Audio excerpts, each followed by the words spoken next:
ज्या आपल्या विद्यमान आमदार आहेत जयश्री जाधव वहिनी, त्यांनी शिंदे गटात अचानक प्रवेश केल्यामुळे खरंच ही आमच्या काँग्रेस पक्षासाठी खूप खेदजनक बातमी आम्हाला आहे आणि खूप दुःख पण होतं आहे.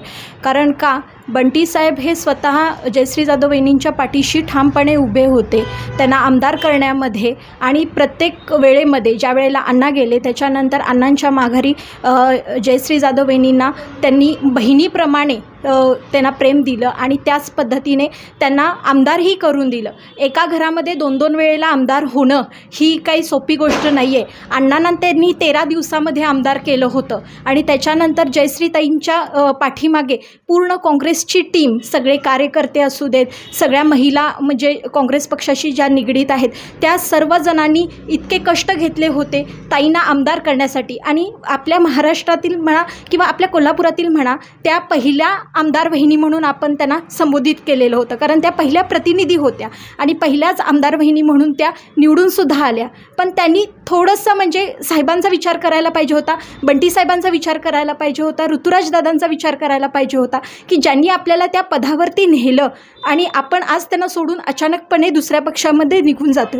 तर त्याच्यासाठी आम्हाला खूप हे खेदजनक गोष्ट आम्हाला वाटते आणि आम्ही ह्याचा जाहीर निषेध करतो आहोत.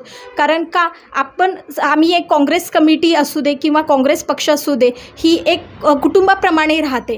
जे कोणी असतात ते सर्वजण आपण एकमेकांना चांगल्या पद्धतीने सहानुभूतीने प्रेम देऊन सर्वांशी आपण एकत्र असतो. पण अचानकपणे असा विश्वासघात केल्यामुळे खूप मनाला वाईटसुद्धा वाटतं आणि आता याच्यामुळे आपण लोकांच्यावर विश्वास ठेवायचा की नाही हीच सध्या मानसिक मनस्थिती प्रत्येक माणसाची झालेली आहे. कारण प्रत्येक मनुष्य आता द्विधा मनस्थितीमध्ये आहे. आज तुम्ही ह्या पक्षामध्ये आहात, उद्या तुम्ही दुसऱ्या पक्षामध्ये आहात, तर तुम्ही पक्षाचा प्रोटोकॉल कधी पाळणार, पक्षाशी एकनिष्ठ कधी राहणार. आता काँग्रेस पक्षामध्ये गेली 50-50 वर्ष लोक एकनिष्ठ आहेत आणि त्या लोकांनी पण आमदारकीची भावना साहेबांच्याकडे व्यक्त केली होती. पण त्यांनी कधी हट्ट धरला नाही की आम्हाला तुम्ही आमदारकी दिली नाही किंवा तुम्ही आम्हाला पद दिलं नाही म्हणून आम्ही दुसऱ्या पक्षामध्ये लगेच डायव्हर्ट होऊ. कधी त्यांनी तसं पाऊल उचललं नाही. तर जयश्रीताईंनी हे पाऊल उचललं त्याबद्दल आम्हाला खूप खेद व्यक्त. संधी ही प्रत्येकालाच द्यायची असते.